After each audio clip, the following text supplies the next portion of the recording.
The Ricky Gervais Show on Guardian Unlimited. Welcome to the 7th Ricky Gervais Show on podcast. I'm Ricky Gervais, with me Stephen Merchant. Hello.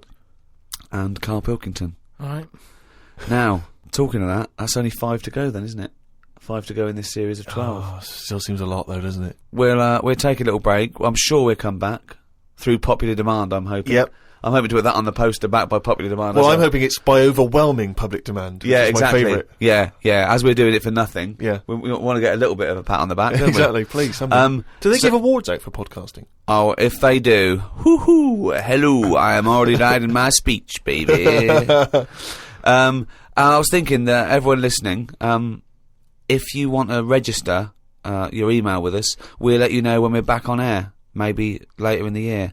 Go to rickygervais.com and just register, and then when I do a general mail out, I'll let you all know when Carl Pilkington is back. You are a good guy to these people, Rick. No sweat. Now, there's been an awful lot of correspondence. It's backing up there. We've got acres of it to get through. It is a bit mental, actually, but it's very flattering, and thank you all. And people have sent such brilliant things in and spent so much time doing them. There's someone sent in this mock-up of... We were talking about the those Russian sort of iconoclastic artefacts, and someone's mocked up Carl Pilkington as Saint Carl the Bewildered. It's brilliant. It's so good. Can we put those on the web? Yeah, I think let's put that up on rickygervais.com, and that's from Joe Murray in Philadelphia. We've also got one which is a little work of art from Ed Ferrari, and it's the three of us in a studio, and it's just great. It's a very flattering picture of you there, Rick. You look about 14. I know, I've come out very well in this. Carl, he's got a head like a fucking orange. Look at that. Yeah. And you, well, I don't know what you are. Your head is about 2 foot long, and in real life it's only 18 inches long, isn't it? So he's exaggerated yours a little bit, but it's a lovely drawing. We'll put that up on the web as well. Just everyone go to rickygervais.com. Everyone register, please, and we'll email you. And everyone keep sending stuff in. So thank you very much. Carl, Joe from Bradford asks, what body parts can you live without? He wants to know. He's obviously having sleepless nights thinking about this. What, so... With a brain. He's coped this far. So the bits that I've got now, if I had to get rid of one of them, what wouldn't I miss? Yes. See, I did a bit of an experiment on this, right? Brilliant. It's my job at home to wash up, right? Suzanne does... She gives you all the really big responsible ones. Yeah. She sort of like pays the bills and wires the house, and you go, what can I do? And you can go, well, you can go and play with the worms in the garden. Yeah. So anyway, so it's my job to wash up and that, right? And I thought to sort of make it interesting and stuff, I thought, I wonder if I can do it, right? If I didn't have any thumbs. And so what did you do? So I just sort of sliced off your thumbs. I just sort of held them in, and it's amazing how, like, it took me ages. Just having that one thing gone. Well, it's part of our evolution, the opposable thumb. Basically, that's when we soared. These are milestones in human evolution. The opposable thumb, the forward-facing eyes, the upright. These are massive things in taking us out of the animal kingdom. And one day, Carl, you'll walk upright. But what do you mean about eyes facing forward? You mean before we got here, there was people whose eyes were looking in their head? I don't understand. Is that what you mean? No, because when we got sort of binocular vision, where we could because we were predators have a forward face. I'm going way back. I'm not just saying. I'm not saying chimps had eyes on the side of their head, but I'm saying big major milestones in any evolution. Mm. I lost you at evolution. Yeah. So when you were doing this experiment, washing up, you say that you found it difficult. It took you ages. So you didn't just give up once you realised how essential thumbs were. No, you actually washed up everything. I just think of Suzanne walking in and Carl's there, just covered in water and fairy liquid suds, standing on a pile of broken crockery. Yeah, plunging his face into the sink every 30 seconds and just swishing his head around. But we talked about the washing up thing before, haven't we, when I was stood there washing up. And I sort of look out out of a window, so the sink's in front of the window. Yeah. And that's why I quite like washing up, because I can just look out onto the street, see people going past. There's like a local homeless fella called Franco. You know, I look out that he's all right and everything. Sure. But I was looking across the way, right, and there's some there's some Chinese people who live in a flat, right, really small flat, and they're up till all hours. I don't know what they're doing, but they decide to back up at about 3:30 in the morning. And that they're always really noisy and that. But above them, there was some woman, right, who the sort of bedroom is on par to our kitchen, right? Yeah. So I'm sort of washing up. Yeah. And I sort of look across and see this woman with like, you know, no pants on and that, no bra on that. Naked. Yeah, just That's the word you're looking for. yeah, she's just wandering about, you know, on that. So I was like, oh, what's going on here? So I carried on washing up and that, right? And kept looking, and then I was looking and she looked at me. Right? So we made eye contact. Sure. So I was like, oh God, right? So what I thought the best thing to do was sort of drop me pants a little bit. just a little bit, just like, you know, I had boxer shorts on and that. I thought if I just show a little bit of sort of arse cheek, then it's kind of like, right, we quits. Right? I don't understand the thinking. So Suzanne's watching the telly, right? I think she was watching Sex and the City or something. Yeah. She sort of turns around to see how I'm getting on with the washing up, right? She sees me with, like, my pants sort of down a little bit with my arse out. She said, what you doing? I said, don't look now.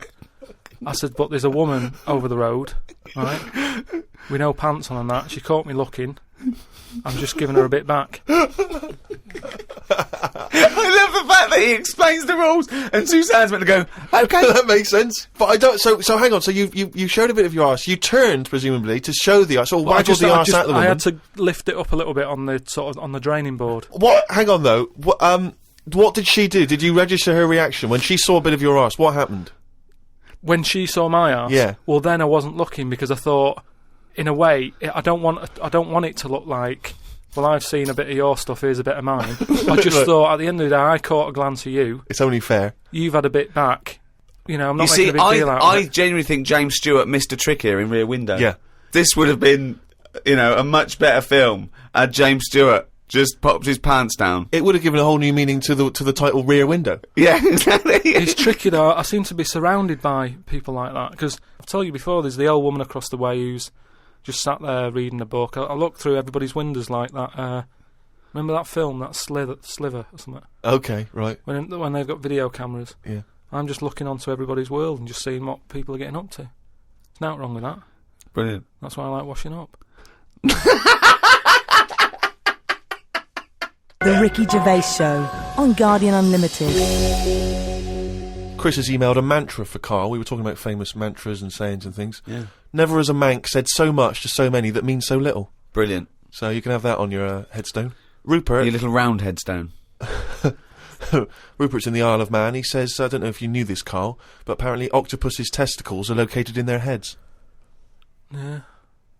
But then, to me, that isn't that amazing, because at the end of the day, an octopus, really, all it is an head. So everything it's got has to be in the It has head. to be in the head. It'd look daft if they dangled down below. Right? So all it is... I mean, there's a lot Hang of on, facts. it'd look daft if they dangled down below. I'm wondering again, that's almost... I don't think you should start sending them in, but that could almost be the B-side to... B-side to Knob at Night. I could eat a knob at night. James Round says, Carl, if you could be anyone in the world, who would it be? Dead or alive? Why would you choose to be a dead person? No, but sometimes, like, there's people who are now dead, but everybody raves about them. But are you saying... But he wants you to live that life, not have been that person. Are you saying that if you chose Napoleon, you'd be Napoleon, but he'd be back to life, walking around now on the bus, or it'd be the 18th century, or what? What are you saying? What I mean is, if... Oh, just answer the question. Who would you be and why? It's someone you admire or you think had a good life. Just answer the question. But what I mean is, it's good to be remembered, like Winston Churchill is remembered Yeah. as being a decent bloke, but I wouldn't want the hassle that he had. So I don't want to live his life, Right. but it's good to be. You'd like to be Winston Churchill, but you'd like to have a paper round instead of. Saving the world. Yeah. Well, that's what I mean. But is he saying whose job would I want to take on? It's not that complicated. The question is this: if he could be anyone in the world, who would Carl be? That's the question. That's all the information I've got. A lot of responsibility on a lot of jobs, isn't there? So, some of the names flowing through your head now. I was thinking Bruce Willis. I never expected that. So his responsibility in your mind is what? Saving people who are trapped in a building with terrorists? Well, yeah, maybe, you know, his worries are different worries. With, you know, people who have a lot of money come other worries. Yeah. Do you know what I mean? So Bruce Willis, he's always going on these marches, isn't he, saying stop war and all that. Mainly because he's got, you know, he's got more to lose if there's a war. He's got loads of houses. One of them's going to get damaged. Whereas if you're poor, you've got the one house. If there's a war, it's like, oh, just end it all for me then. I'm sick of it anyway. Do you know what I mean? Sure. So Whereas Bruce, yeah. With successful life and happy life, there's more for you to lose, is what I'm saying. Right. Like at the moment, because I've finished a job that I've been at for 10 years, right? I've finished working there, so suddenly I've got my timetable's a bit out, and I haven't got enough of a routine. And I'm a man who likes to know what I'm doing. Right? Yeah. So now suddenly 5 until 7, washing up with no thumbs. I've sort of turned into like an old person, where the little jobs that you shouldn't enjoy are now the main event. So But hold on, though. How old are you? You're 31, aren't you? 32. 32, and you're pottering around, not knowing what to do with yourself. Well, like yesterday, Suzanne's shoes needed to go to the cobblers, right? I haven't heard the word cobblers. I didn't even know cobblers still existed. I only ever see that in Christmas films made by Disney. Well, I had to go and do that, and that suddenly... Because last time you were going to the toffee shop. And now you're going to the cobblers. Next week it's the candlestick maker. But all I mean is that suddenly is a nice little day out. I'm sort of putting my coat on, going, right, I'll go and see the cobbler now and go and have a chat. Tell me about the cobbler. You didn't come back with 3 magic beans, did you? No, the cobbler's all right. He's doing, he's fixing Cobbling. shoes and that. He's cobbling all day. Have I told you about my Uncle Alf, who was a cobbler? No? I'm sure I told you about him. He's the one who he lived in like a bed sit, and he had 2 tellies. He had like one that the sound didn't work on, and one that the picture didn't. But both together, it worked. Oh, right, okay. So as long as he was watching the same channel on both, sound came out of one telly, and he'd watch the picture on the other. Brilliant. And he slept in like a rubber dinghy, right? But he was... Whoa! You can't just let that slide. Why did you sleep in a rubber dinghy? He just liked boats and stuff, and he sort of... Yeah, I like boats, but they're better on the water. Beds are better to sleep on. Boats are better to sail on. Well, he just had it in there. It's a bed set. It was really tight space. Boat set. He's got this. He moved into a dinghy set. He's got this dinghy, so he's thinking, well, rather than it get in the way, I might as well use it. Yeah. Right? But he was a cobbler, and he used to like repair like my shoes and that, right? Yeah. But he'd always sort of overdo them, right? So What do you mean? like, Fancy. do you know like Pimp My Ride on MTV? Yeah. Because he does up shoes, he'd go mental on them. What do you mean? There was the stereo. Yeah. Well, no, There was horns. It's Here Go comes faster Carl stripes down the side. Yeah, here comes Mr. Pilkington. He's got the fastest shoes in the land. No, it just makes shoes that would last forever. So instead of putting like one sole on, he'd put about 5 on. So it looked like one of them built-up shoes that you never see. He'd just put loads of stuff on. They'd last forever, but they didn't. But they look because like I was- orthopaedic shoes. Yeah. It just like suddenly I was like 6'7" whenever he'd sort of sorted my shoes out. But he's a cobbler, and it's work that's always there for you, isn't it? I suppose so.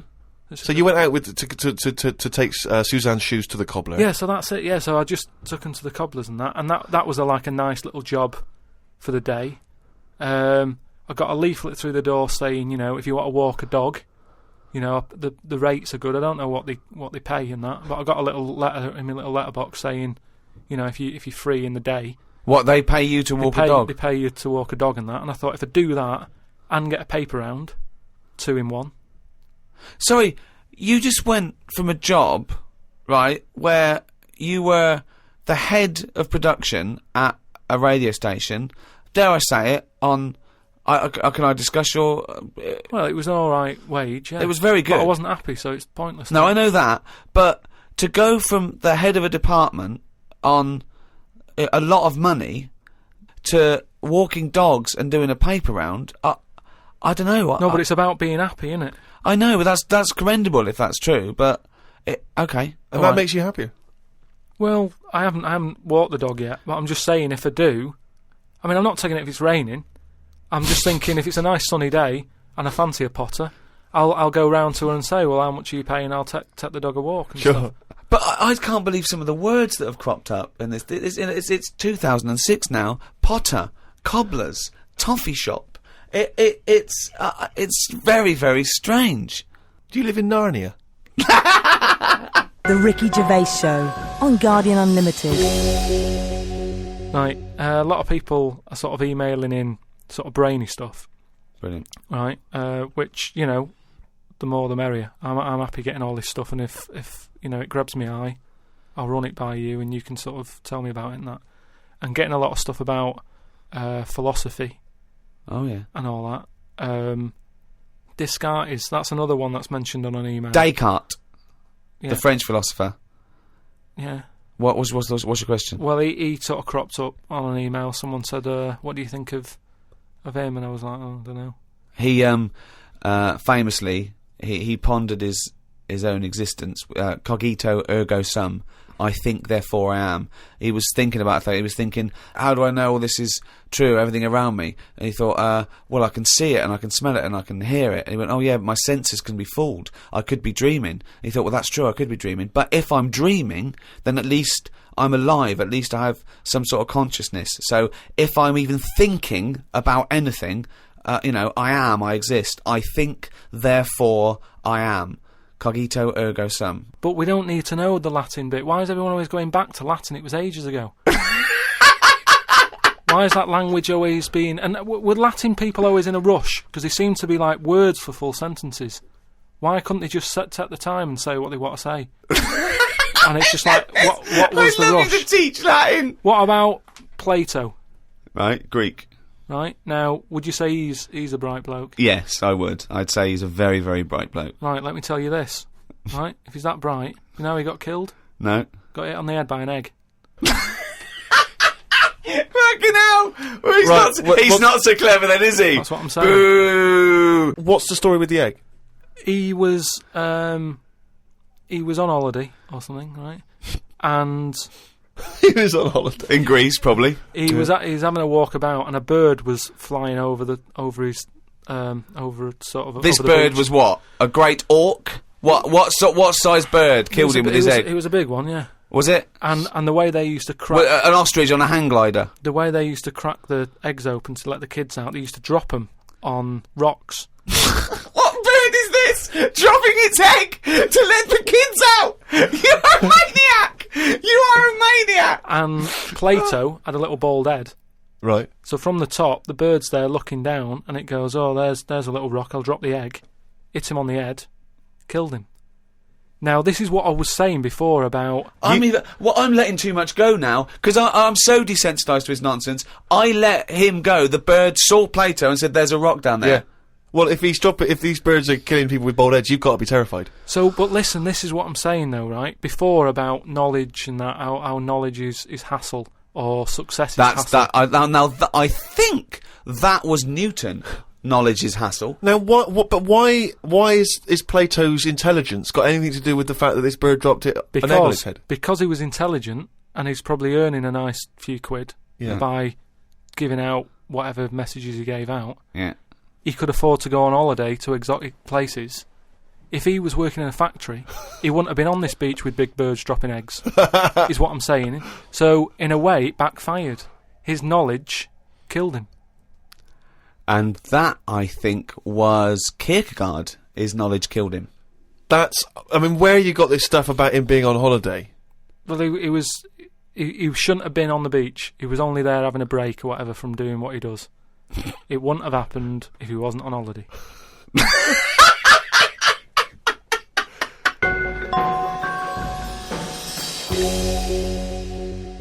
again, I can't remember which show this was that we were discussing this, but we talked about well-known phrases and quotes from the past. We talked about Benjamin Franklin.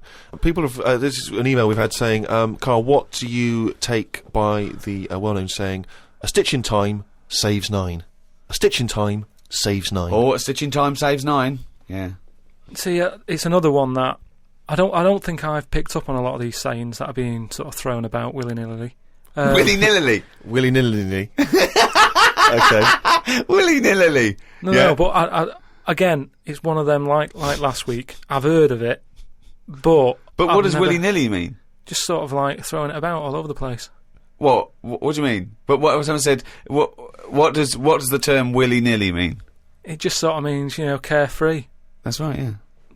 Okay, So but that's what good. does a stitch in time So save you 9 understood mean? willy-nilly, so you used a Yeah, but it phrase. sounds you nice, used doesn't it, it? you said it willy-nilly. But you sort of got the gist of it. So what does a stitch in time saves 9 mean? I don't know. What do you must mean you know. don't know? Think about it. A stitch in time saves 9. Is it to do with sewing? Well, yeah, sort of.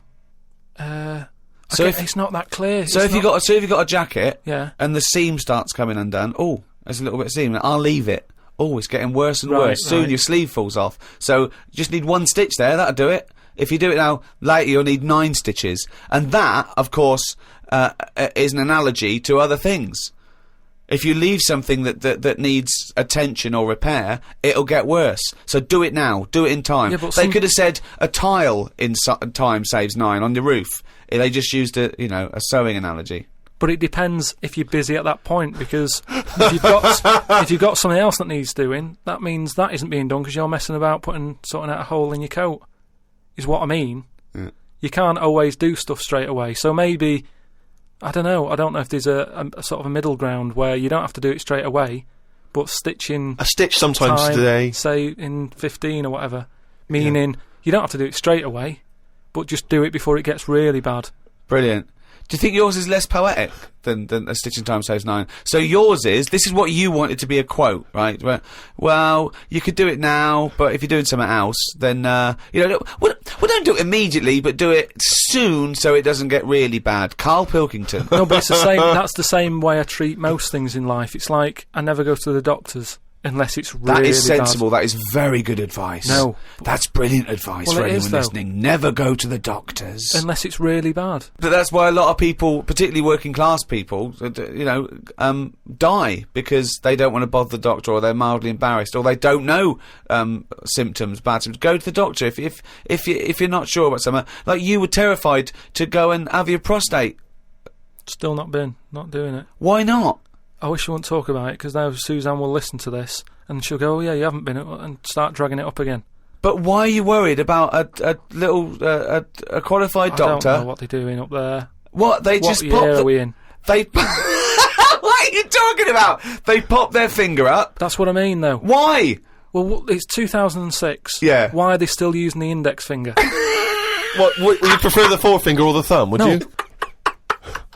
No, what I mean is we've got. Or a thumb on a stick? Some kind of thumb on a stick? Yeah. Would you prefer it to a be mechanical thumb, a Oh, robot good. thumb. Why isn't it just a little camera or something that can? They've Have, got- Well, they well, put the camera up if they initially discover something. but just put the camera up straight away. If I'm No, paying they for don't the need visit. to. They pop the finger up, feel that the prostate isn't swollen, wiggle it around a little bit up your back passage. What are you worried about? I don't think they need to do Are that. you in this embarrassed? day Are and you age. embarrassed about being in a room with your trousers around your ankles and a little fella popping A his... little bit, yeah. Why? And the other thing is, it's not just that, is it? So you go in there, they check your heart out and that, which to me is the most important thing, because that's what keeps you going, isn't it? Yeah. Right? You've got to go there. You Yeah. sat on the bus, stressing out, thinking, "Oh, in less than half an hour, I'm going to have a finger up the arse," right?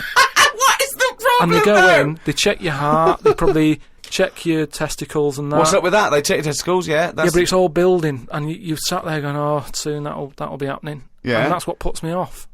So if they just came round when you were asleep, Suzanne just let them in and goes, "He's over there," right? Yeah. And they crept up and went, bang. You go, "What are you prefer doing?" that? I just don't understand why they don't teach you how to do it yourself. How can they? Wow. How can they teach? Imagine you squatting in a corner with one hand on your bollocks and the other finger up the arse, going, "It seems to be all right." Carl, you don't understand the phrase "a stitch in time saves 9." I don't think you should be doing any kind of invasive medical research in your own human body. But then Who if knows what trouble you're going to cause? No, but then at You would least get stuck. Yeah. You would get stuck. Susanna come out, your fist would be up your own arse.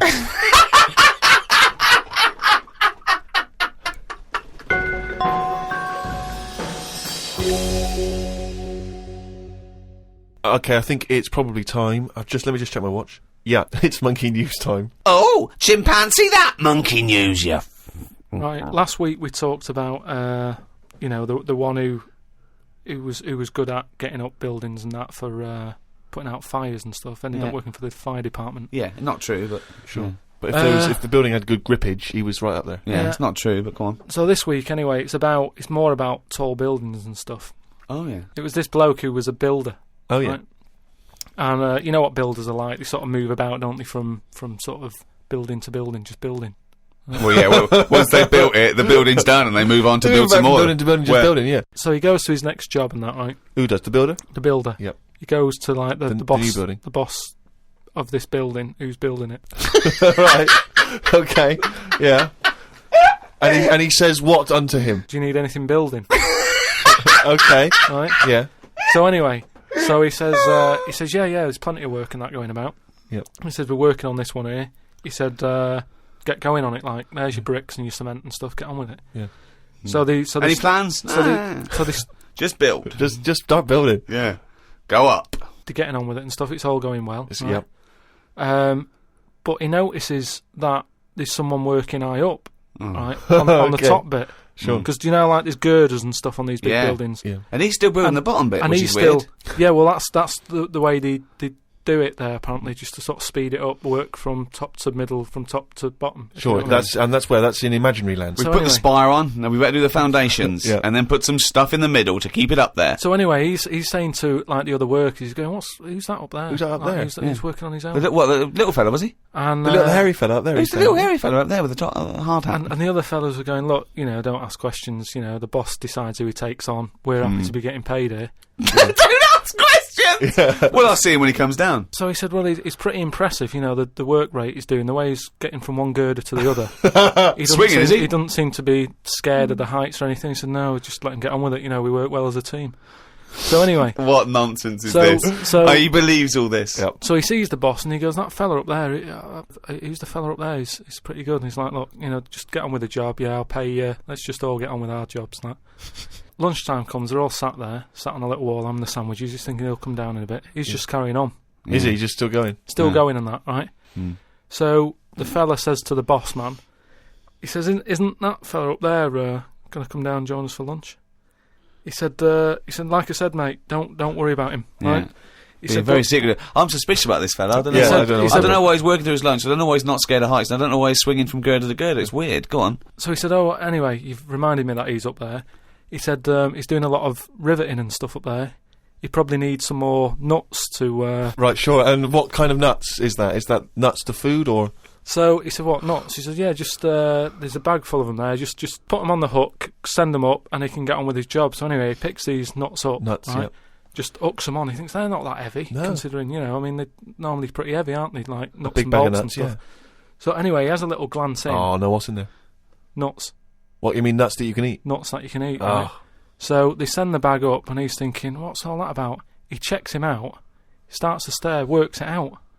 You can see that he's a little chimp running about. So he goes, I'm not happy with this. Why isn't he? Because he's working for an organisation that's, there's unions for this sort of stuff, isn't there? Yeah, he's not going, that's amazing. They've got a chimp riveting this building together. Yeah, that's not scary. He's wondering if they're breaking union rules. So he You goes... didn't have to talk So he goes and has a word with He the boss. goes to the boss and he goes, look, I've worked out what you're playing at here. Yeah. He said, all them Is out the there... boss sitting in a tyre? He said, all them lot out there might not be wise to what's going on here. He Yeah. said, but I've clocked it, and you're sending nuts up to it. It's a monkey, it's not on. So he goes, look, we just all try to earn a living here. He said, don't get involved in it. I'm happy to pay you, but I'm paying him. Don't interfere. He's paying him. And he's saying, look, I'm just not happy with this. It's not allowed.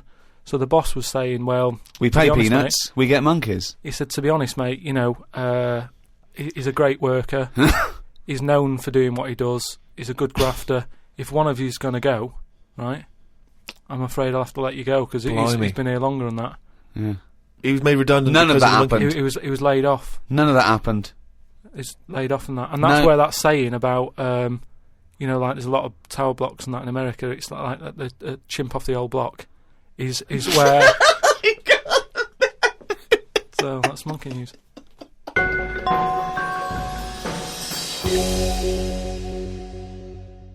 Thanks for listening to this podcast. Who was it hosted by? It was hosted by a great bunch of guys called Positive Internet.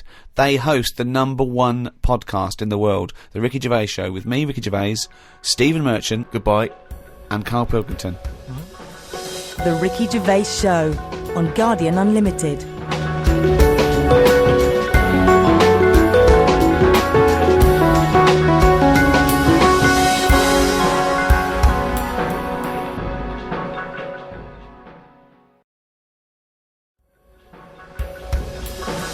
The Ricky Gervais Show on Guardian Unlimited. Hello, welcome to the 8th in this series of 12 podcasts, The Ricky Gervais Show, with The Guardian. I'm Ricky Gervais. Hello. With me, Stephen Merchant. Hello. And Carl Pilkington. All right. So, thank you again for all your emails. We're getting thousands. We're up to about 250,000 hits a week now, people listening to this show. Blimey. 250,000 people bothering to go in and listen to this show. Nothing else in their lives. Nothing All around the better to world. do. It's unbelievable, though. North America, Asia, South America, all over Europe, and thanks to everyone in England as well, where we do it from, in a little room in London.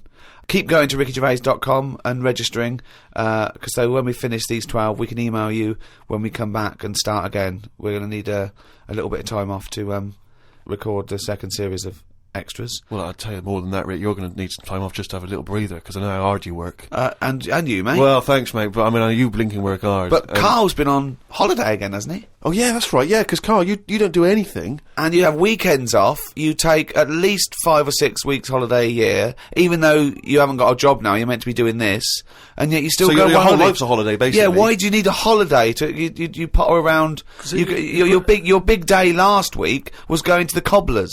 So why do you need a break so much this week? It's just that, you know, it's good for your brain and that, isn't it? It opens it up a bit. You are not evidence for that. Where did you go? Gran Canaria. For a week? Yeah. Just sitting around? Well, there isn't much else to do at Gran Canaria. I mean, I don't want to go slagging a place off, because every time I seem to talk about somewhere, get into trouble for it. Right. But it's just like a big rock. It's just volcanic, innit? And you must have looked like a little barnacle on that. Have you been there before? Been near it before, to another rock, which was just. But it was what, the you've same had your sort of fingers thing. burned, why did you go back? Because you think, well, they can't have loads of these islands that are the same, like just a big rock with hotels on. They can't get away with it. So you think, they well, the obviously next are one. getting away with it. But why do you keep going to these places that are rocks? Why don't you investigate first? Ask your travel agent, is this a giant rock? Because that's what you do, innit? You go and find out yourself. I mean, when Armstrong went to the moon, what was he expecting up there? That's a fact. That's a big rock, and he still went all that way.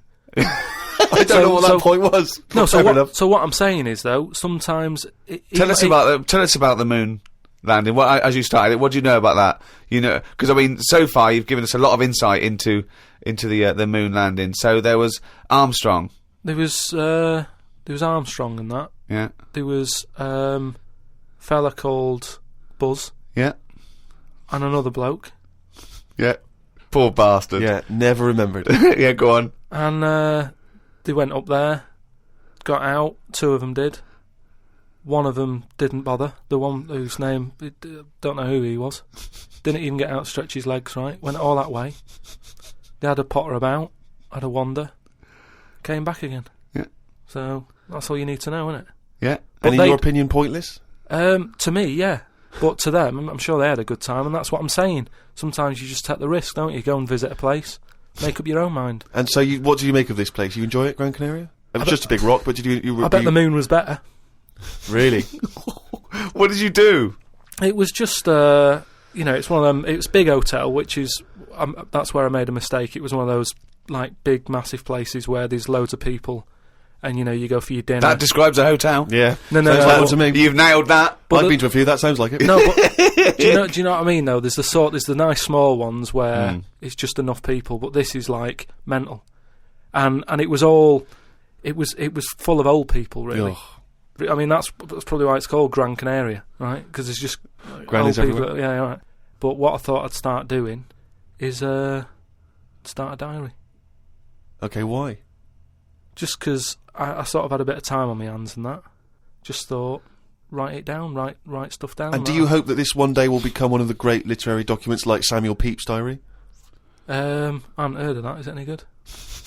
You've never heard of Samuel Pepys' diary? No, The most famous diary other than probably Anne Frank's. I've heard of Anne Frank's and that, and I thought if she's sat in a loft, knocking stuff up, not much going on in her life at that point, yet she Sure. was still writing it down. Yeah, whereas Thought, you've well, been I'm to on Gran holiday. Canaria, yeah. I thought, so there is stuff going on that I can chat about. Start a diary. Sure. You started a diary. Yeah. And what are you going to do? Did you keep it up every day? Yeah, just... Oh, can I read it, please? Well, a diary is meant to be sort of... Please, can I read some out on this podcast? Carl. Some of it, though, is only relevant to me. It's sort of... Oh, this is... Please, give me it. Oh, my God. I mean, this isn't... I haven't just... Look how big it is! It's one of those desk diaries. It's huge. It's about a foot long, and it's oh, that is amazing.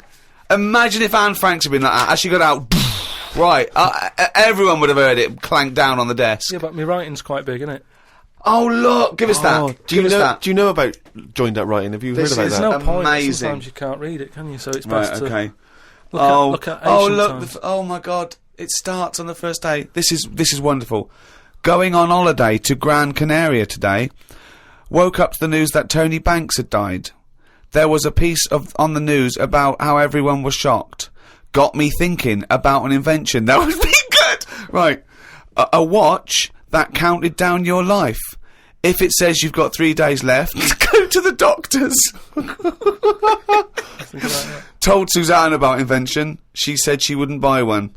But she said that about the iPod. How would this device work? This watch. I mean, how would you know when you were about to die?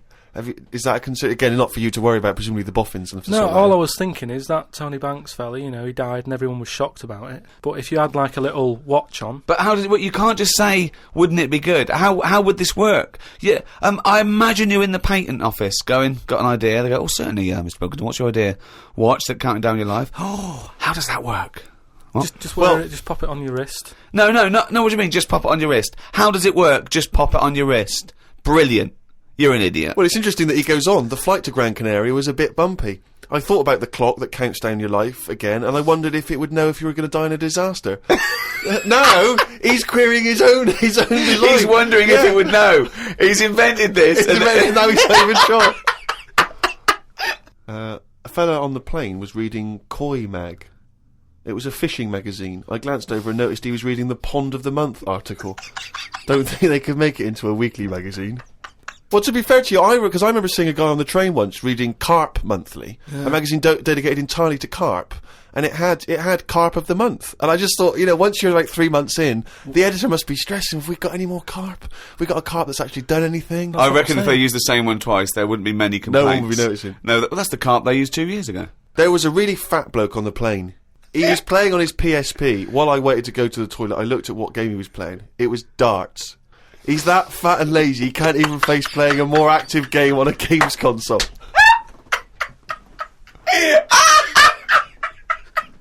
Me and Suzanne got off the coach along with a couple of old people. One of them was in a wheelchair. I don't think it was wise of them to come to a volcanic island with a wheelchair.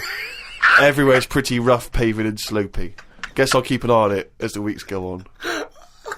Day 2 in Gran Canaria. Brilliant. We're only at day 2. The hotel's a bit odd. I've never seen as many cross-eyed people in one location. That's enough, isn't it? That's amazing. Well, you may as well let me read on a bit more. No, okay? this is amazing. We'll come back to This it is a later, brilliant diary. This might be the best diary ever written.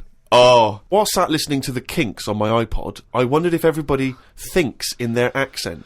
I know I do. What's this? What are you talking about?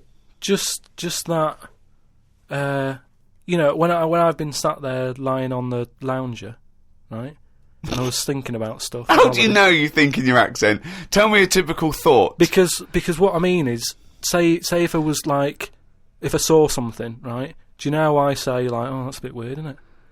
No, but that was I don't being have said. to. But when you think, I don't think the sentence is like I'm saying it. It's just a thought. The thought appears. It's conceptual and it's already there. It's not like I go, Rick, what? Just looking at that fellow over there, were you? Yeah, I was. Yeah. I was thinking it looks a bit weird. Oh, so was I. I don't think out whole sentences. Whereas you have Carl, stop listening to the Kinks for a minute. Look over there. More cross-eyed people. No, well, that's Is that how kind your of- mind works? In a way, yeah. And Brilliant. that's when because I That thought explains a lot. It's great that he has to think about whole sentences. that's weird, isn't it? Like, I didn't think that's weird, isn't it? And I thought I actually think in my accent. And then I thought, does Stephen Hawking, does he, when he's doing his maths and that, is he? I don't know where he's from, so I don't know what his accent would be like. I think he's from Kent or Cambridge or Oxford or something. Right. So So you think he might think in his voice, in that voice, box computerised thing. voice? Just wondered. Had lunch inside today due to shite weather. Sat next to an old fella. Old men's ears and noses carry on growing as they get older. Suzanne noticed his fingers were fat too. Maybe they continue to grow. Suzanne didn't laugh when I said her arse had the same problem. Day 3, cloudy start to the day. Had pie and chips in a cafe. Had a bit of an argument with Suzanne because I thought it was daft that we were paying for food when we were on an all-inclusive holiday. Changed my mind when I saw they sold pie though. The cafe was called Tattoos. The fellow who owned it didn't have any tattoos. But we never saw his wife.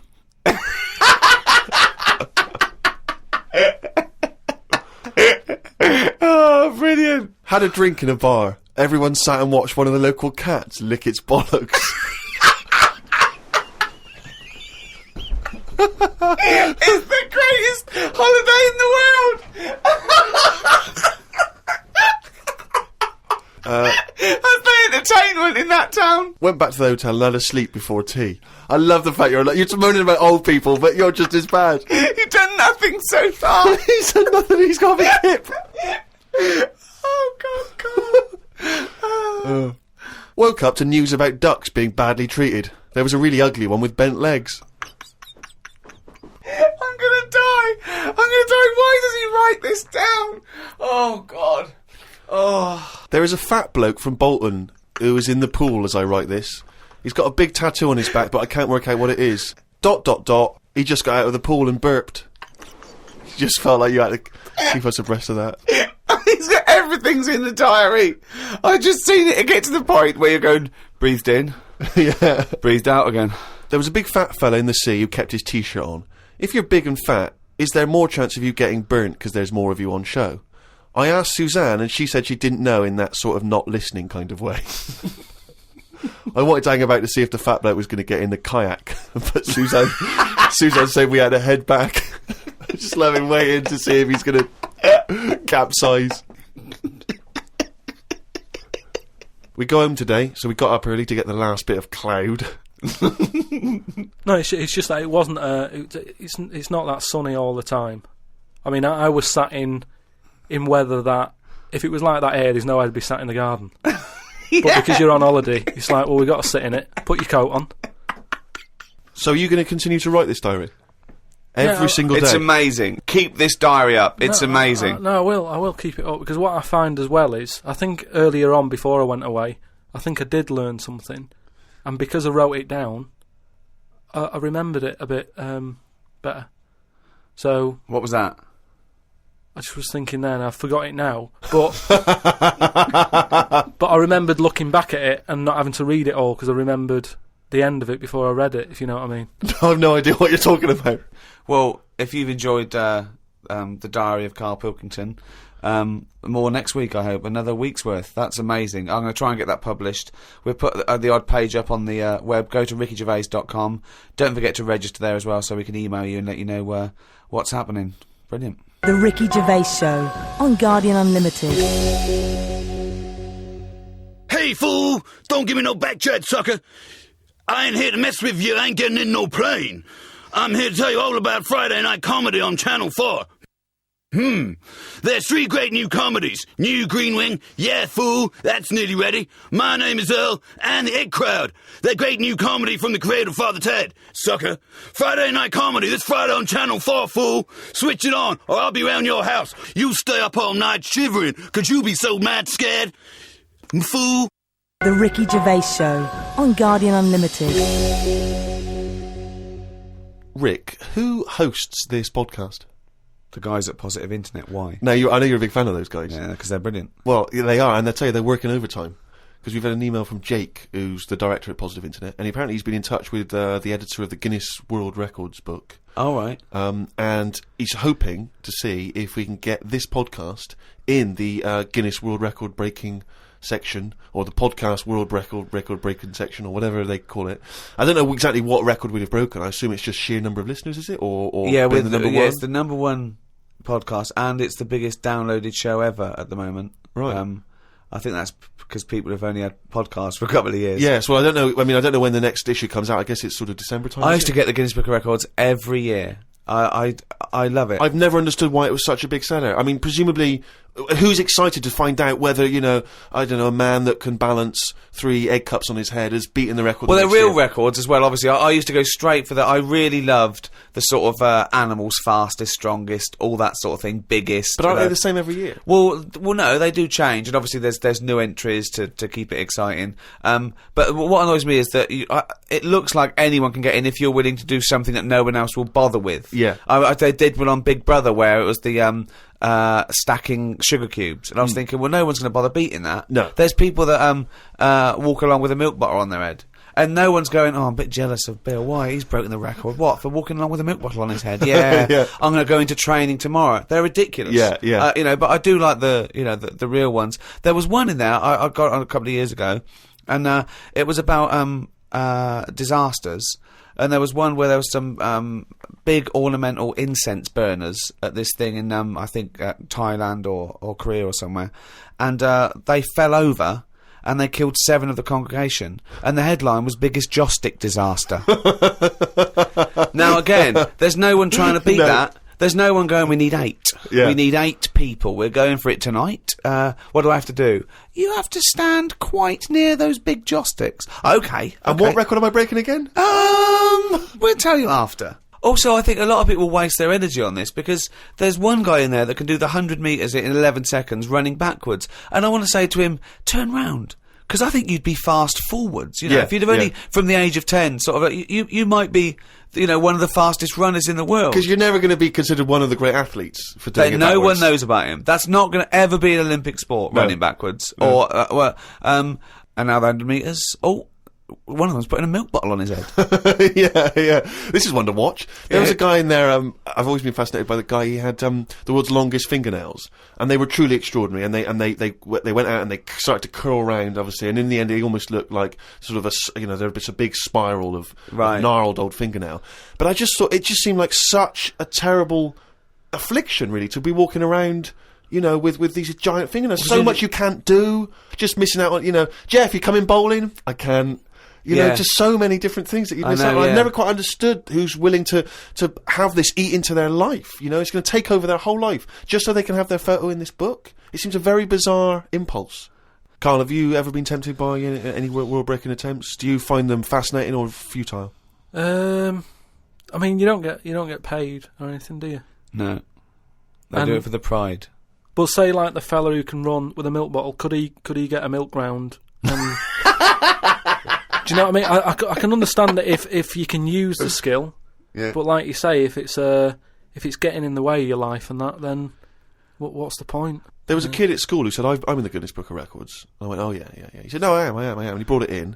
And now, I don't know if this is a valid claim. He claimed to have been in the audience for what, in this particular edition, was labelled, the largest audience ever for a sporting event, some giant Super Bowl game in America. He claimed to have been in the audience. Now, do you think he deserves to say he's in the Guinness Book of Records? Sort of. I think that's a lot. As it was the largest audience ever, I think a lot of people can claim that one. I mean, if he wanted to get a name check on doing that, he would have been best saying, I was sat in the audience in a bath of beans. Because then that would add to it, and you get a little, they'd have you in the picture, wouldn't they? So, He's Mr. Do it Trick that there. way. Yeah. The Ricky Gervais Show on Guardian Unlimited. Harry from Canterbury wants to know whether any of us have ever had any cruel nicknames. He claims that he's quite tall and rather hirsute, and he says he's often called Lurch or Wolfie. He's always thought that Carl looks a bit like Mr. Potato Head. Yeah. No, there's no potato that round, but I suppose you could fashion a potato to be that round. Yeah. Maybe we could, if anyone can carve a potato into the roundest head ever, pop a couple of eyes on it. Make it look as much like Carl as possible. Exactly. But yeah, any nicknames? Did you ever have a nickname, Rick? No, mine was boring. I didn't have any. It was just around the name, like Jerv or something like that. No, I didn't have nicknames. I always wanted a nickname. I just thought it was quite cool for some reason, particularly because gangsters always seem to have nicknames. You Lefty. know, Fingers, Yeah. Lefty, yeah. Scarface. Yeah. And so I decided that I thought, because no one was giving me a nickname at school, it was kind of annoying, or certainly not to my face, Yeah. that I decided to just come up with one. Yeah. And so I remember I was at lunch once, and I just said to my mate Phil, How old were you? 12, 13. Brilliant. I just said to him, Phil, don't know if you know, mate, but people aren't calling me Steve anymore. Everyone's calling me Spud now.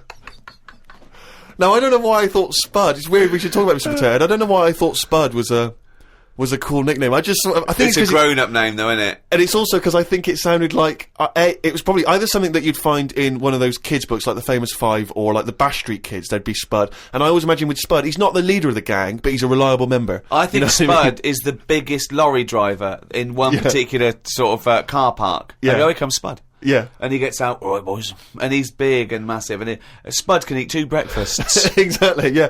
But I just, in my mind, it was, that I would be one day part of a gang, and it's, I'm Pinky, this is Jojo, and the tall guy's Spud. And it didn't catch on, never did it? really caught. And he just went, oh yeah, right. And no one started, and I was hoping he'd go, everyone's calling Steve Spud. Yeah. But of course- Hey, Spud. The first time I said Spud, you go, what? Yeah, exactly. You'd be really proud, wouldn't you? But I think that it kind of, actually in a way, it probably revealed that I just was probably not in people's thoughts enough to get for the nickname to catch on, because you sort of need to be a real player in the school. I think you should have gone something more memorable. I mean, I'm not going to say anything, goggle-eyed freak or anything. What? No, just... Well, no, it's good advice, fatty. fatty pot That's belly. the problem. I wasn't fat at school, and I suppose Carl didn't have a round bald head at school, did you? No. No. Did you have a nickname? Not really. I mean, there was a lot of people on the estate that I grew up on. Nicknames are big things on estates and that. Yeah. A lot of my dad's mates, right? What their nicknames did was tell you about them. Do you know how I said about the Elephant Man's a good name? Yeah. Because, you know what you're going to get. If someone said, Elephant Man's popping round in a bit, it wouldn't be a shock when he walked in. Yeah. Right? So it worked in that sort of thing. So there was John the Screw, right? John the Screw? Yeah. Well, he had sex a lot, or he worked in a prison? No, he had a DIY shop. So you had him, right? There was Fred the Veg, Yeah. which is I assume it's because he was at the same IQ as you. Or he was in a coma. Yeah. Right. There was my uncle, Tattoo Stan. All right. Yeah, he had like loads of tattoos that he'd just done himself. Oh my Right. God. The problem was, because he did his tattoos himself, the ones on his left arm were really good. Because he was right-handed. On his right arm, rubbish. Right? So there was him. Great. And there was Jimmy the Hat. Jimmy the Hat. Yeah. Did he always wear a hat? No, he didn't. That was the point there. That he never wore a hat. That's amazing. Brilliant. How can you pick up on someone never wearing a hat? How would you ever notice? I'll tell you what, I've noticed something about Jimmy. What? Go on. He doesn't wear a hat. Why was he not called Jimmy the Parrot? Because he never carries a parrot. No, but that's just the way. I mean, that's how they work in it. I mean, Here comes Jimmy Three Legs. Why'd you call him that? He hasn't got 3 legs. I didn't really have one apart from I had a CB. Like when you'd go on a CB radio and have a chat to people. Oh, this was a craze in the was it late 70s, early 80s? Sort of early 80s. And it was just short band radio, wasn't it? Everyone had these little handsets and they'd speak to each other in the sort of local area. Yeah, it was mainly. I think it started off with like Lorry truckers drivers, and isn't it? that. Yeah, truckers. Yeah, because there was that thing from like about 1970 Convoy, yeah. Yeah, so I had one of them, and my handle, I had two Handle different names. means your nickname, your yeah, name? there's loads of code stuff. Yeah. I had a couple. I had there was Pilkey 01, because Right. like I say, there's a lot of Pilkingtons and that in Manchester. So I just thought, give it a number. If someone wants Pilkey 02, it's open. Do you know what I mean? We can have it. And then like it's people scrabbling. I want a Pilkey one. and then because I did boxing and that, Well, you did it once. Yeah. well, I'd Boxer Boy, because I thought that's quite a good image as well. That's kind of like people going, oh, don't mess with him. Do you know what I mean? Yeah. If he asks what your handle is, tell him. Do you know what I mean? Yeah. It's Boxer Boy and that. Yeah. So just had them two, and I used to just go on there and. Pointless. What is the point of this? Well, you just meet people, don't you? And you So- don't meet people. You say, "What's your handle?" You go, "Box Boy." What's yours? Rubber duck. All right, cheers. No, It's but ridiculous. then you'll say like, then you go, oh, what's your 20? What's that mean? That's where are you? Well, why don't you say, "Where are you?" Because just in case there's someone who's listening in who you know, you hear about this all the time, don't you? People listening, jotting stuff down. Oh, right. So, just in case someone in the world doesn't know what handle means, they're out of the loop. They're out of the loop. It's not a difficult code to crack, is it? If Yeah. you're trying to track someone. It's hardly the head of the mafia talking to each other because the FBI are on the wire. It's ridiculous. Like, I go, oh, he keeps saying that, what's your handle? And they come back with something else. I can't work out what's going on. No, it's like anything, isn't it? That's what codes are all about, isn't it? You set them up and that. Go on, and tell me the code then. Reveal at long last to the world what Yeah. these codes are. Right, so Yeah. what's your 20? Where Oh, are you? This is better than the Enigma. Yeah. Right, now here we go. Right. How many candles are you burning? Does that mean how big's your car or something like that? Horsepower or something? See? No, that's Oh, how old what are you? time is it? No, how old are you? What, how old are you? Okay. Right. Right. How many candles are you burning, of course? Yeah. So what's the answer come back? You go, I'm 15. 14. Brilliant. That code, there's no one going to work that out. There is no one going to work that one out. So let's just play through this conversation. Give us an example of how it worked.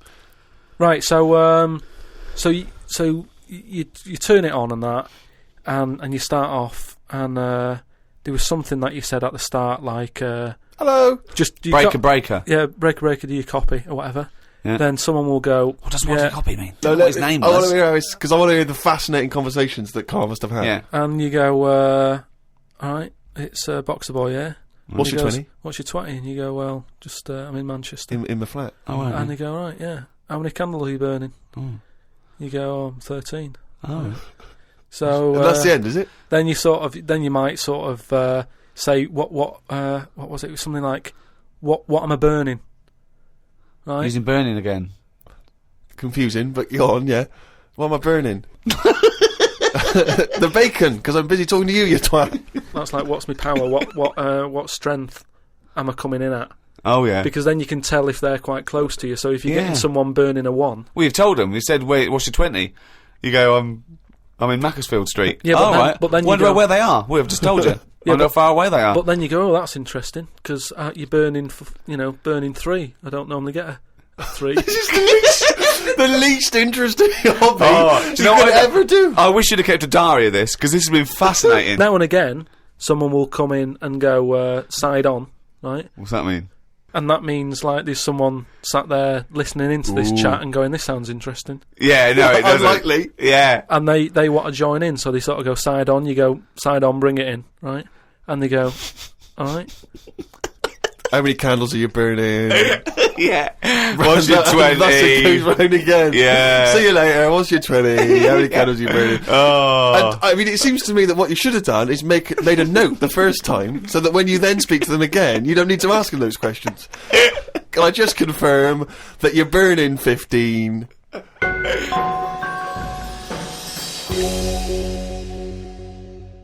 It's that time again. Do the jingle.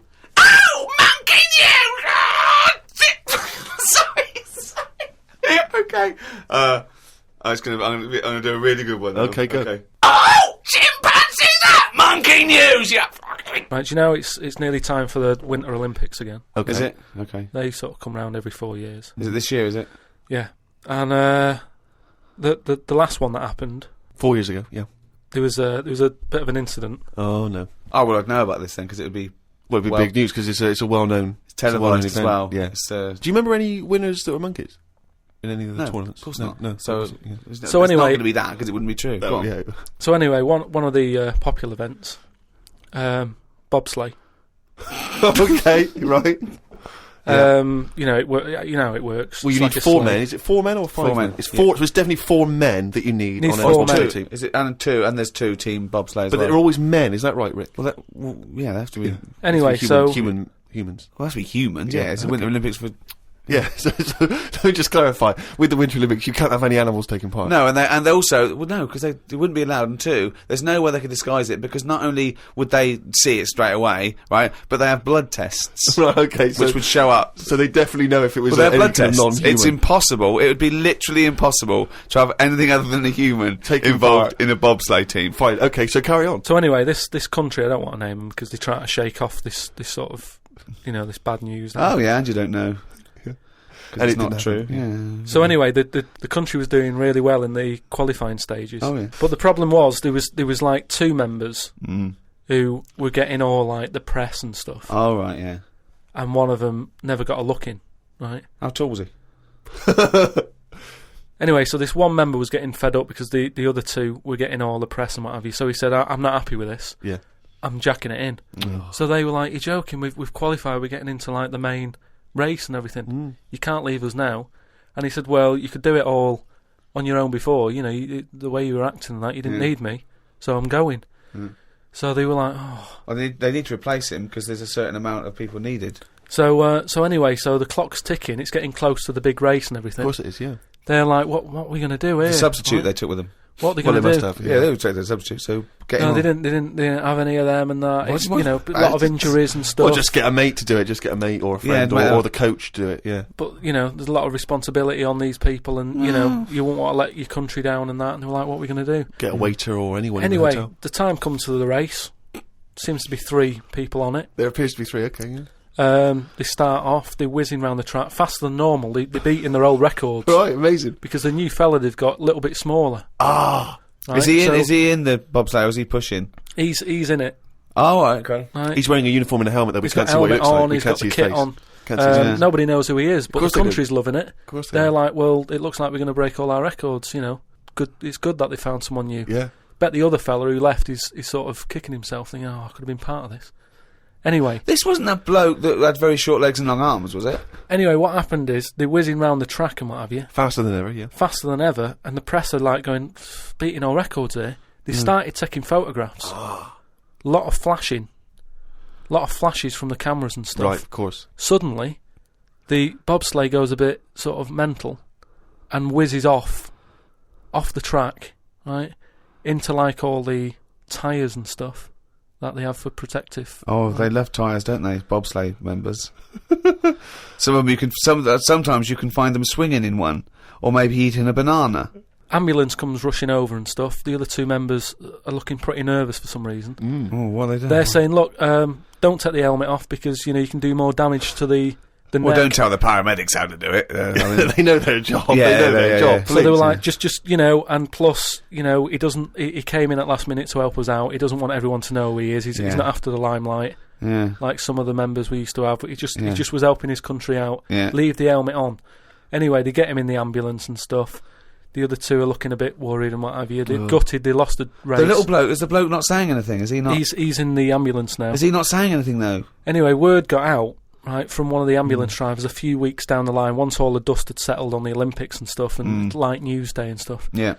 It was reported that one of the ambulance drivers said that on that sort of dreadful night, when, you know, the country lost out on a medal in the bobsleigh, he sort of reported that there was a monkey in the back of the ambulance. People were like going, you're I joking, don't aren't remember you? this. I don't remember this. at all. Well, this is it, you see, because they sort of swept it under the carpet a little bit. right. They were like, this Bullshit. is crazy talk. It's all shit. It's This all is shit crazy again. talk. Once talk, absolute shit. Where'd you get this from? This is crazy talk, right? It is But- crazy talk, and it's from the mouth of Carl Pilkington. But the weird thing is that backed it up. Following week, there was a story of some people who visited the zoo saw a chimp in a neck brace. And that's this week's Monkey News. Bollocks.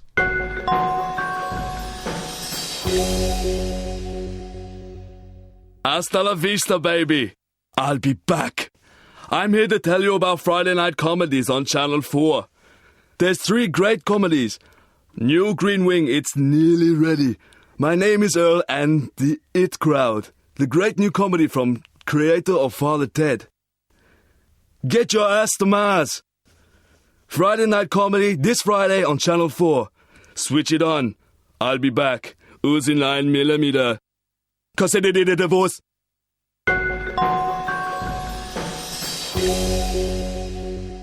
Well, that's the end of another podcast. Thanks very much from me, Ricky Gervais, with me, Stephen Merchant. Goodbye. And Carl Pilkington. Right. And thanks again to those guys at Positive Internet who host this podcast, the world's #1 podcast. We'd also like to congratulate Steve Carell from the American office, who won a Golden Globe. Yes, congratulations, Steve, and obviously everyone involved with the American office. And for our American listeners, if you haven't checked out the American office on NBC, it's dynamite. It really is a cracking show. I don't know if you're a fan of the original, but if you are, or even if you're not, just watch it. It's great. It gets better and better week by week. It's absolutely brilliant. That's NBC. I think that's Thursday nights, isn't it? After My Name is Earl. That's got to be the first time a Golden Globe has been won by 2 different people for the same character. I think you're probably right, mate. Cheers. Hey, congratulations again for winning it all those years ago. 2. All right. 2. I don't need to mention 1, both. 2. Don't need to Bye. mention both. The Ricky Gervais Show on Guardian Unlimited.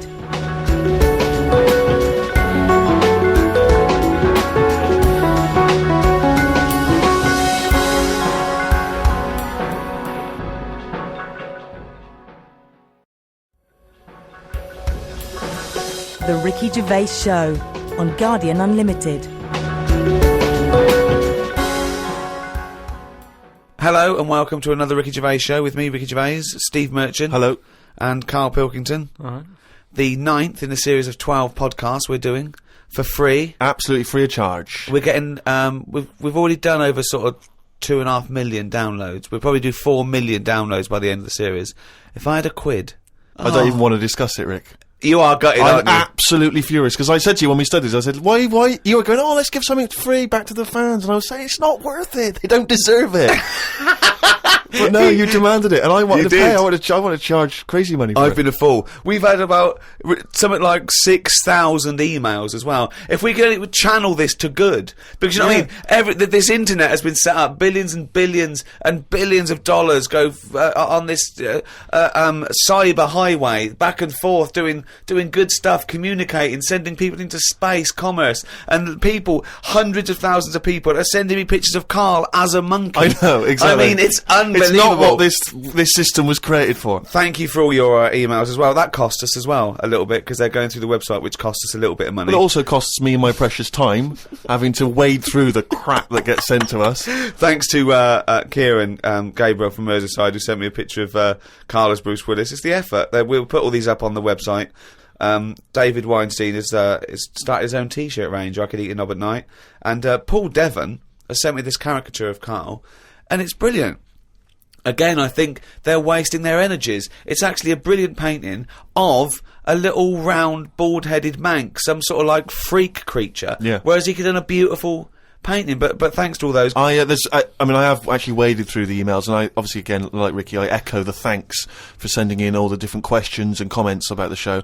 And there's so many, it's impossible to obviously even reply to them or talk about them. But a couple of that have struck me. Emily from New York has asked Carl this: Carl, if you were on a sinking ship, or you were in a burning building, and you were with myself and Ricky, but you could only save one of us. I don't know why that's the case, but you can only save one of us. Yeah. Who would you save? Would it be Ricky or would it be me? I think it's a 2-man dinghy. Right, okay. Possibly. And we're trapped, and he knows that if he stays there to get both our legs out from under this thing... The girder. Yeah, he dies, so he's got room, he's got time to save one. It's obviously me. It's hard to say, isn't it, at this point? What, it depends because Steve's in the room, you mean? Well, no, just because we don't know what the situation is. Okay, well, let's say we're on a sinking ship, all right? So you're gonna have to rescue one of us, drag us into the dinghy. It's going under. You know, in 30 seconds, okay, this ship's going to go under and drag you down, and you're going to die, right? And our legs are trapped, and you've got enough time to untangle one set of legs. Whose legs do you untangle? Now, just because my legs are long does not necessarily mean it's more complicated. No, it's exactly the same amount of time. Just have to make a choice. A terrible choice that Steve would not, hate you for. Well, no, listen. He won't be around for long. He's going to drown in 30 seconds. Well, Forget him. Bear in mind this, Carl. You are going to be stuck in a dinghy with Ricky Gervais, and who knows how long that's going to take. Think of all the head squeezing that's going to be going on, the comments, the wind up. And do you honestly think that he's going to, if there's any provisions, that he's going to split them evenly with you? I mean, he's going to have drunk all the water, and there's only going to be about half an hour in. The food's going to be gone. Look at his gut. Look how much, of the food he's going to have to eat, the baked beans that you've got on board.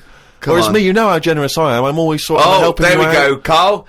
I think he's put the nail in his own coffin there. You know how generous I am, Carl. Let's talk about that, Carl. Come on, think about that one. Yeah, I mean, have you forgot about that, Steve? What?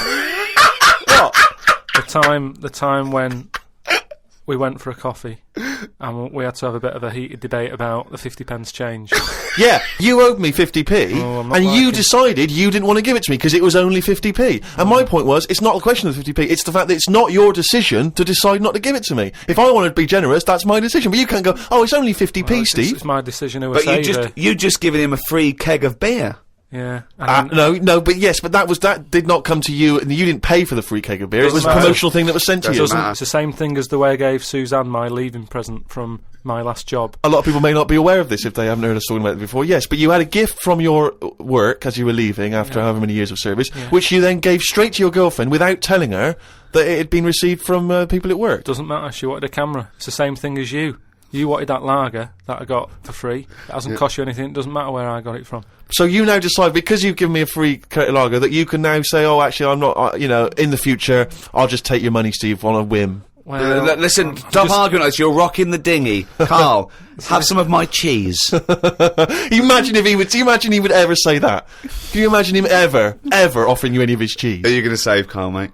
I don't want to say. Can we say on the website? Can you just do a little explanation of why on the website? Can they? We'll think about it, and I might do a sort of a for and against or something, and then sort of so the conclusion is okay, all right, something like that. Go to rickygervais.com. The Ricky Gervais Show on Guardian Unlimited. Hasta la vista, baby. I'll be back. I'm here to tell you about Friday night comedies on Channel 4. There's 3 great comedies. New Green Wing, it's nearly ready. My name is Earl, and the It Crowd. The great new comedy from creator of Father Ted. Get your ass to Mars. Friday night comedy this Friday on Channel 4. Switch it on. I'll be back. Uzi 9mm. Cause I did a divorce. The Ricky Gervais Show on Guardian Unlimited. Well, I've been waiting for this for a week. It's a regular feature now when we read from Carl's diary. Carl decided to keep a diary. He's gone through with it. I can see it there. It's massive. It's a huge desk diary that he has to carry around with him, and the pages are getting full up. You're really keeping to this, right? This is extracts from Carl's diary. Did podcast and went for an Italian with Ricky and Steve. Italian place is good. We've been there a few times. I always have the same thing, spaghetti. Can't remember what everyone else had. Last time we went there, Steve had little octopuses with pasta. You could see that they were octopuses. They hadn't been cut up or anything. My rule is that I only eat stuff that looks nice when it's alive. A cow, a chicken, some fish. An octopus is an odd-looking thing alive. Even worse when it's dead and limp. It looks like it just shouldn't have been sat in the spaghetti. Yeah, I agree with that. Ricky drew another picture of my head.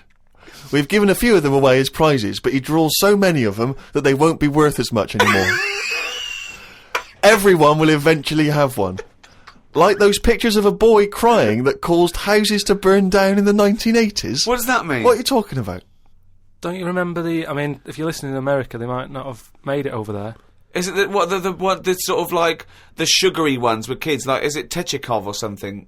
It's just some kid. My auntie Nora had one, and it was just like a kid with like a blue jumper on, and it's like a painting, not a photo. Yeah, exactly. Yeah, and he's just crying. Like a chocolate box, really awful, sort of sugary. And what happened is they found out that a load of houses were being set on fire or burst into flames, whatever. And the weird thing was, Oh, it's bollocks. Every house that burnt down had that photo. Yeah, because every house had that picture in the fucking 70s and 80s. Idiot. It's like, we're linking it to sinks. Every house that's ever burnt down had a sink. You're talking shit again. Carry on. Wednesday. Saw a homeless bloke. I'm surprised that no companies have thought about sponsoring the homeless. Something like a clothing company. Give them some clothes that have an advert on the back. Everyone's a winner. Good idea. Not bad, is it? Got on the tube to Camden. Read in a free newspaper that hedgehogs could be gone by 2025. I think I've seen more dead hedgehogs than alive ones anyway, so I don't think I'll miss them. Went round to Ricky's house and had a game of pool. It should have been nice and relaxing, but Jane gave me some cake, and Ricky said I can't play pool if my hands are all sticky from cake. It was the sugar. And it wasn't that either. After he'd finished it, they weren't just sticky. He was licking his fingers, sucking his fingers off, and then was going to pick up pool cues and touch things. And I was thinking, go and wash your hands after licking your hands. You're not a cat. This turned into an argument when I said I didn't want to wash my hands. Why didn't he? He goes for a piss all the time without washing his hands, and then squeezes my head. I know I'd prefer to have lemon cake crumbs on my head than knob juice. Was going to do a crossword, but I'm tired and have learnt enough today. What have you learned? Well, the stuff about hedgehogs and that. Oh, God. Was on my way to my mates and I got on a train. Got close to a station but realised I needed a wee. Was about to go in a cubicle when a blind man with a dog who was bumbling his way through the walkway came around. I said, "Are you after the toilet?" He said, "Yeah." I said, "It's on your right." I shouldn't have let him go first, as he took ages, and it would be my stop soon. The dog waited outside the cubicle. I was going to stroke it, but then I remembered someone telling me that you shouldn't. Don't know why not? that is. Because something to do with the owner should be the only one who sort of deals with that dog, and you shouldn't. Well, you shouldn't stroke it because you'll cover it in fucking lemon cake. No, but just because, you know, if you stroke it and that, it might like me and want to go off with me, and he'll come out and be lost and stuff. Yeah. I'm not totally sure, but I just thought. You're not, The Ricky Gervais Show on Guardian Unlimited. A few people have sent this in, including Paul, the party animal Parker. I wonder if anyone else in his school... I mean, for some reason we've just assumed he's in school. I don't think there's any actual proof of that. But do you think... I reckon he left in June, and he's doing sort of bits and pieces, but he's still not a party animal. Do you think he can hold down a job? Is he just partying so hard that... He can hold down a job. He often arrives late. Sure. And the boss, who's in an overall, go, "Parker, you're late again." He goes, "Yeah," talks to the hand. Yeah. I think that he's the sort of guy that he'll just happily say, "Listen, I survive on 4 hours sleep. Yeah. Sometimes I go to work, I've not slept at all." But I think he comes in with his headphones blaring, right, on a skateboard, and the bloke goes up to him, the old bloke, right, the old fuddy-duddy bloke goes, You stupid idiot, you can't wear there. He goes, "Chill out, man," and in 2 minutes, he's got him dancing. Oh, I know what he's like. Yeah, he is just like, he just can't resist it, because he's just a fun guy. Yeah. Anyway, Paul and a few other people have sent in this piece of information they've discovered from one of the more respected news networks. The headline is this: female kidney turns lumberjack onto housework. Right. Now, a Croatian lumberjack apparently has claimed that he started enjoying housework and knitting after he was given a female kidney. He claims he's going to sue his local health authority because he says he's become a laughingstock. He used to enjoy heavy drinking sessions and things. The kidney transplant saved his life, but they never warned me about the side effects. I've developed a strange passion for female jobs, like ironing, sewing, washing dishes, sorting clothes in wardrobes, and even knitting. Well, if he likes it, what's the problem? It's nonsense. It's nonsense. Hold on, though. What makes me laugh is he's become a laughingstock. So what do you do when you become a laughingstock? Tell the newspapers. Well, yeah. Tell the newspapers about it, because then that'd keep it completely under wraps. Then. But it's the sort of medical nonsense that Carl would normally come out with. Absolutely. That you know, you take on the personality of the person who gave you their blood. Exactly. It's like those old horror stories, you know, you get given a murderer's hand. Yeah. And you go around killing. But there can be certain medical things that would change the way you think and would change you as a person. Say, like how they can do face transplants now. Yeah. Right? I mean, I don't quite understand how this face transplants work, because Do you get a choice of who you have? If you have something done to your face and you go, you know, it's burnt or whatever, or something happens to you and you need a face transplant. Well, if you totally changed your appearance, then you would eventually change because of how people reacted to you. Yeah, but if you gave yourself the head of an elephant, soon you wouldn't be yourself But I because wouldn't of have it. I wouldn't have that. That's what I'm saying. If they had a catalogue Yeah. and they said, here's some faces you can have, pick which one you want, Yeah. would you be looked upon badly if you go, do you know what? I don't really like the look of any of them. Can I just wait for a better face? Or at this moment in time, have you just got to take what's on offer? Carl, there's no one looking through catalogues at faces they might be able to have. No, they do now because of the face transplant thing. But who are these people putting their face up for? They wait till someone. Yeah, I know, but at some point... Well, I tell you what, I would not have a face transplant if I haven't seen the face before I'm going to have it. You had to. I want to see what I'm having. Because I could end up with anything. You mentioned elephant's head. What do you know what I mean? Whose head are they going to use? Is it the latest thing that's died? Oh, well, this got run over before. Yeah, I'll stick this on your head. But where has this come from? Where From are his these people- mind. In the Where, hospital. where are these faces queuing up to be popped on a skull? Where do you think they have got time to put all these? Maybe this is why it won't catch on. I don't know. This is extraordinary. You've created in your own head the existence of this pamphlet, and now you're defending it, even though we don't know it even exists. And you're this skull on a hospital bed going, I'm not having that. I don't like the look of him. He looks a bit shifty. Oh, I don't like that. Oh no. Can I ask this now? Let's say we'd passed away sadly in something terribly tragic. The nation's mourned. You know, it's terrible. It's like one of the great national disasters. But you, at the same time, you survived the accident, okay, but your face is hideously disfigured. You can take either Ricky's face or mine to have. I'm surprised you're asking this, though, Steve. I mean, it's just, it doesn't seem like any of them is like a great option.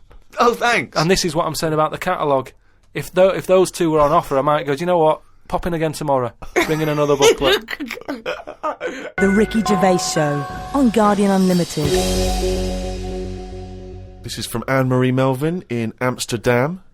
She says that she loves the podcast. She listens with her 7-month-old baby. That cannot be a good idea. And she says this to you, Carl. If you had children, what is the most important lesson you'd want to teach them? I mean, in a way, if you sort of look after a kid too much, it doesn't learn that much. But if you let it learn by its mistakes, it'll probably grow up all right. But there are It's like- some mistakes you can't afford it to make to learn from. Yeah. Driving a car the wrong way down a motorway. Testing if the fire really is hot. No, but say like the time... Does broken glass really taste horrible? These are lessons you don't want it to learn from Yeah, mistakes. you can tell them that. Yeah, but what exactly. I mean is, there's certain things that I just think there was a kid who grew up in our avenue, right, on the estate, who, when it was born, right, we kind of thought it's got no chance, this kid, because its man was a bit of a rumman. You know, A woman, where's that? No, just like, you know, she like going out and having a fag and like having a drink, and she's never at home. It's the one who had the horse in the house, Sure. right, which I don't want to go over. Sure, But it's old news, It's yeah. out there, isn't it? If you want to find out about the horse in the house. But she had a kid, and everyone was pretty surprised when they saw it because it was a good-looking kid. Yeah. Right? Which was a surprise because, like, you know, the man wasn't that good-looking, the dad was a bit rough. But it came out, and she was showing it around the avenue, going, "Look at this I've had." And she was chuffed with it because it's probably like one of the newest things she's ever had, because everything else was always sort of Second-hand. and what have Yeah. you. But suddenly she's got this brand new little baby, right? Anyway, as it grew up, right, those looks went. Right. And I'm not talking getting old, I'm talking by the age of about 3. It looked rough already, right? And all that just happened because that's the life it was in, right? Yeah. So like it had like a patchy head. Its hair It what? It had a patchy head. a patchy head. It's just sort of He wasn't. It wasn't a North stressful. American Indian. What do you mean? A patchy head. Just his hair was patchy. He used to chase sort of cars and stuff. It's God, sorry. What do you mean? That's what he did for his. Sorry, did she let it get raised by wolves? No, but all I'm saying is that at the end of the day, what is it that makes a person? Do you know what I mean? Now, I don't know what state he's in now, but maybe he learnt all his mistakes by the age of 4. I'm guessing he's not chasing cars now. but at least he's done it. I'm guessing he is. Yeah, yeah. Do you know what I mean? At least you can go, yeah, I've been there, done that, and you don't go back to it. And you can get away with doing dafter things when you're a kid, can't you? I nearly killed a man once, right? Okay, right. No, Did you? that time when I was in Wales and I was having a walk with my dad on the cliffs and that. Yeah. I just picked up a big rock, right? Chucked it off the edge, and as I chucked it off the edge, I noticed a fella was walking down below. Jeez. And I missed his head by, like, inches.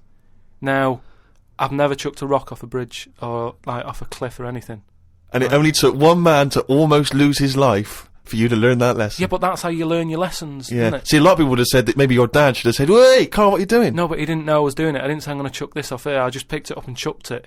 And, like, as I let go of it, I noticed a fella was down there. You live and you learn. That's a little mantra. Right? Right. You live Okay. and you learn. So the woman who's had the kid, sort of look after it, feed it, make sure it's got shoes and that, but let it roam about. That's great. There's the advice for you, Anne-Marie. I love that. Good luck. Just let your 7-month-old baby roam about.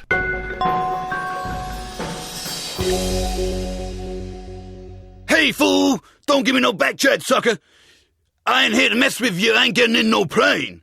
I'm here to tell you all about Friday Night Comedy on Channel 4. There's 3 great new comedies. New Green Wing, Yeah Fool, that's nearly ready. My Name is Earl, and The It Crowd. They're great new comedy from the creator of Father Ted, sucker. Friday Night Comedy, this Friday on Channel 4, fool. Switch it on, or I'll be round your house. You stay up all night shivering, 'cause you be so mad scared. Fool.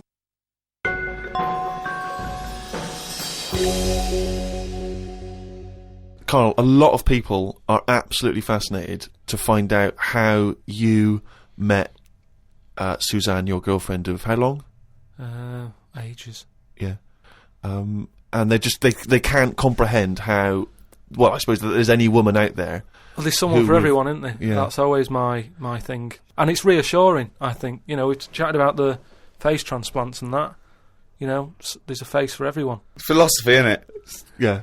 I mean, it's really unbelievable. No, there is someone for everyone, no matter what Yeah. condition you're in or whatever. Yeah. Because I read on the email, someone emailed in an old Chinese proverb. Is it old, though? You know, the Chinese proverbs don't age well. It's something about everyone, everything, no matter what it is, has got one talent, right? And that's the same way in a relationship, innit? That everyone, you know, there's always someone out there, and that. I like the Chinese. There's another Chinese proverb that I learned on an email. Go on. He who cuts the wood up warms himself twice. Yeah, that's good. That's good. Yeah. And then someone sent in that one about too many Chinese cooks spoil the broth. Why is that's I don't know who slipped the word Chinese in there, but I heard it as too many cooks. Well, it was just all sort of Chinese proverbs and that. One of my favourite on the same subject is a camel is a horse designed by committee. What do you mean? Well, it's having a go at the camel, and it shouldn't. But it's just, you know, it's just a metaphor. And if you wanted to design a horse and you had that vision, but you let 12 people in the room have their say, it wouldn't come out as you wanted it to do, and it wouldn't be as good. A vision is more perfect than committee, because everyone having their say, it becomes anodyne, it becomes compromised. Whereas the best things you can do is have an idea and have a vision and auteur that. Rick, can I just say now, I can tell from his look that he's thinking, which committee designed the camel? Well, I'd say, why would you request the ump bit? Because that's just going to get in the way, isn't it? I've always said that about a lot of animals. It's like we've doubled up on a lot of them. We've chatted about elephants and mammoths, one or the other. And that's the same with a camel. I'd have that up there as what they're doing. They were good years ago in the Jesus times and that. Don't need them now. You know what I mean? We've moved on. Well, not people who use camels to cross deserts. What other? Bedouin communities. I'm going to throw some animals at you, and you tell how you'd have improved them if you'd have been designing them. Okay? Mm-hmm. The octopus. So I can now go back. I can look at them and go, what are they doing? And where have they gone wrong? What's up with it? How could you improve it? Like the camel, you'd go lose the ump. I'd probably give it a bit more of a body. Cut down on the arms. And give it some bones. Because I don't understand all this. It getting in a jar is good. When does it want to get in a jar? It says... Well, it only wants to get in a jar according to your stories. No, but there's something that says it can get in a jar because it hasn't got any bones. But I don't know why it'd want to do that in the first place.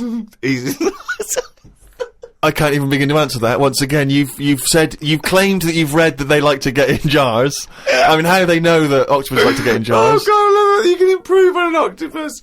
Millions and millions of years of evolution, making it perfect for its surroundings. Okay, another animal for you then, Carl. Giraffe?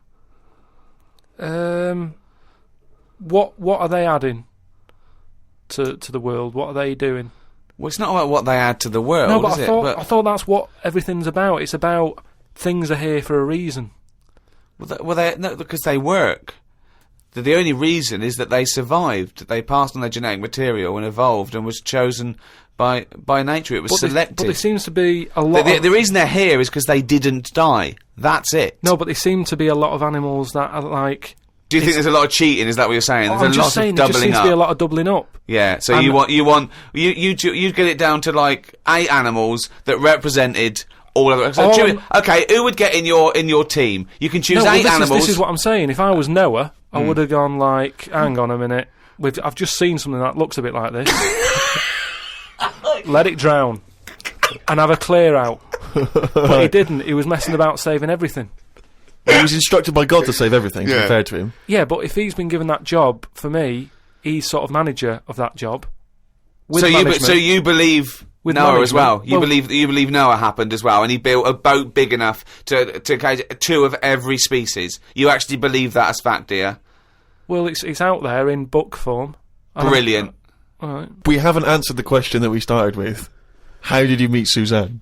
does that work? Thanks.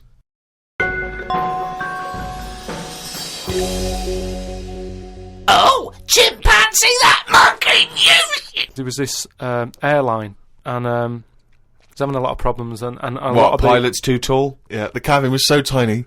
Only bananas were allowed in the cockpit for fuel. Anyway, there was a lot of strikes going on, right? Sure. Because I don't know what it was about. It was over money or whatever. Yes. And Well, get something that doesn't need money. but Well, But what else could you pay something in, well, Rick? peanuts. everyone okay, peanuts or fruit, yeah. so anyway, the boss of the airline, he had like one pilot who he could trust, right? And that was his son. Right.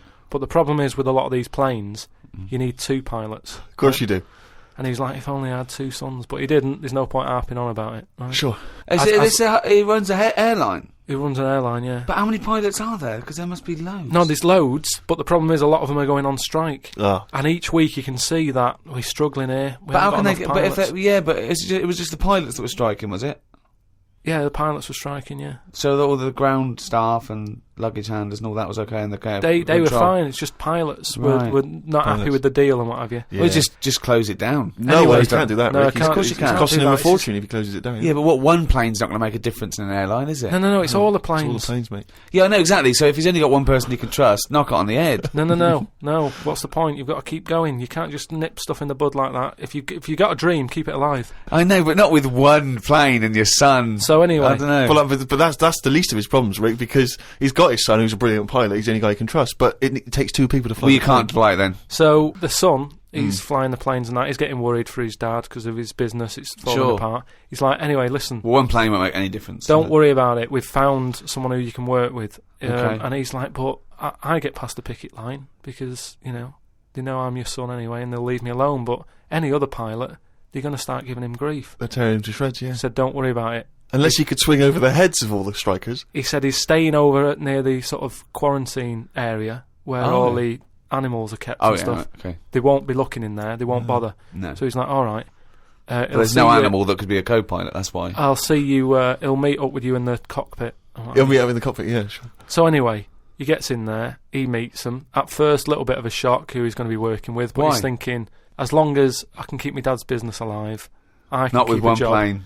Not So, with one plane. Anyway, what happens is the strike's going on, he's flying. He's Yeah. got his mate with him flying, helping out. Who's his mate? What's his The mate's flights, name? the flights are brilliant, right? Everybody's loving them. They can't believe how smooth they are. Sure. You know, the shares are going through the roof. Everybody's like wanting to Because fly. this one plane, this one plane they've got. That wouldn't make any difference. Everyone's saying, you know, it's only a small plane, but it's worth getting on there. And if it's you a can. small plane as because well. it's a great Oh, experience. gone under, I'd have thought. There's So no anyway- way they can keep that alive. Apparently they can. So they're keeping Yeah. this plane up in the air and what have you, and everybody's you know booking the holidays. It's almost like the favourite bit of the holiday. They're loving the flights that much. Why? It's just because it's really good flights. Just I a don't great, just a great understand flight. what difference Apparently it's a great flight. it It's makes. It's I don't dynamite. So understand anyway, what difference it makes. Everyone's happy. Then one day, what happens is a little bit of a problem. Oh dear. You're not going to tell us that sort of co-pilot Coco he's not able to make it to work, is he? Well, what Oh. happened is one woman who was on the plane got a bit peckish, right? Right. And said to the air hostess woman, said, "I'm a little bit peckish. Have you got any sort of nibbles and that?" She went, "No, I've got a sandwich." She said, "I don't really want a sandwich. You want something, you know, like the usual stuff that planes give out, just like a bag of nuts or something." bag of Well, nuts, are they not giving those out yet? So no, they don't give it for some reason. She was like, "Look, we've stopped giving out the nuts. We can get you a That's sandwich." strange, And the woman's yeah. like, "I don't want a sandwich. I just want some nuts." Do you Yeah, know what I mean? yeah, A sandwich is quite a big meal and what have you. I just want some nibbles, want some nuts. Well, that's not available. So I Done. End of Can't story. get your nuts. She said, "Well, why aren't there any nuts?" She said, "Well, you know, the airlines had problems and stuff, and maybe that was one of the cutbacks. We've never took the nuts back on." Never- right? yeah, sure. So she wouldn't just leave it. She wanted the nuts, right? She's having a lovely flight and everything. She said, "I cannot complain about the flight. The No, flight sure. is brilliant. Yeah. Whoever's up there flying this plane is doing a She's dynamite doing a job. great job, but I need some nuts." Right. Anyway, so the woman There said aren't any. there aren't Very any nuts. demanding woman. There aren't any. It's a very demanding woman. There aren't any. Look, she's paid big money, right? She's probably in first class. She wants nuts. She's going to get Nah, nuts. there aren't any. Leave it. If she has to force her way into the cabin to get nuts, she's going to get Well, nuts. she can't go there because she'll be shot. Because So- with security problems and that, there's no way she could ever go to the cockpit. That would never happen. So she said, "Well, you're saying there aren't any nuts." She said, "But earlier I saw you put a tray outside the cockpit, right? It had a sandwich on it, 2 Cokes and 2 bags of nuts." Right. She said, "So you're saying there aren't any, but the pilot's getting Well, them." aren't they now? That was the last 2 packets. Done. No. So Let's go home.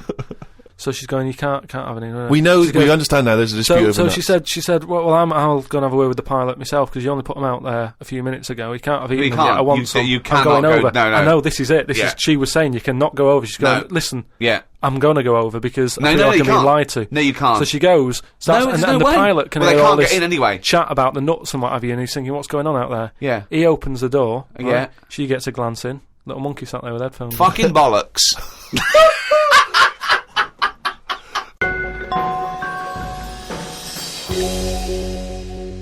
Well, that's the end of another podcast. Do register on rickygervais.com.